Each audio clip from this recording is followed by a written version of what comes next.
চিরুনির উপরে সূরা ফাতিহা 3 বার পরে ফু দিলে কি হয় জানলে আপনি অবাক হয়ে যাবেন।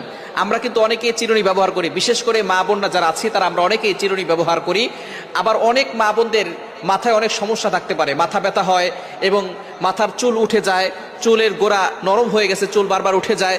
তো এই সূরা ফাতিহার ভিতরে আল্লাহ পাক রব্বুল আলামিন শেফা দিয়েছেন কিভাবে আমল করলে এবং চিরুনির সাথে আমল করে রাখলে আল্লাহ পাক রব্বুল আলামিন আপনাকে অসুস্থতা থেকে সুস্থতার নিয়ামত দিবেন এবং আল্লাহ তাআলা বিপদ আপদ থেকে হেফাজত করবেন, আপনি সুস্থ থাকতে পারবেন।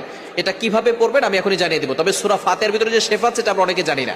কোরআনুল কারীমের ভিতরে আল্লাহ পাক রব্বুল আলামিন শেফা রেখেছেন। আল্লাহ পাক রব্বুল আলামিন নিজে বলে দিয়েছেন 15 নম্বর পারা 9 নম্বর পৃষ্ঠার 2 নম্বর লাইন, সূরা বনী ইসরাঈলের 82 নম্বর আয়াত আল্লাহ বলছেন, ওয়ানুনাজ্জিলু মিনাল কুরআন মা হুয়া শিফাউ ওয়া রাহমাতুল লিল মুমিনিন। আমি আল্লাহ তাআলা মুমিনদের জন্য এই কোরআনটা রহমত হিসেবে শেফা স্বরূপ নাজিল করে দিয়েছি। সুবহানাল্লাহি বিহামদি। সুতরাং কোরআনের ভিতরে শেফা আছে, আর এই সূরা ফাতিহার ভিতরে শেফা আছে। নবী সাল্লাল্লাহু আলাইহি ওয়াসাল্লাম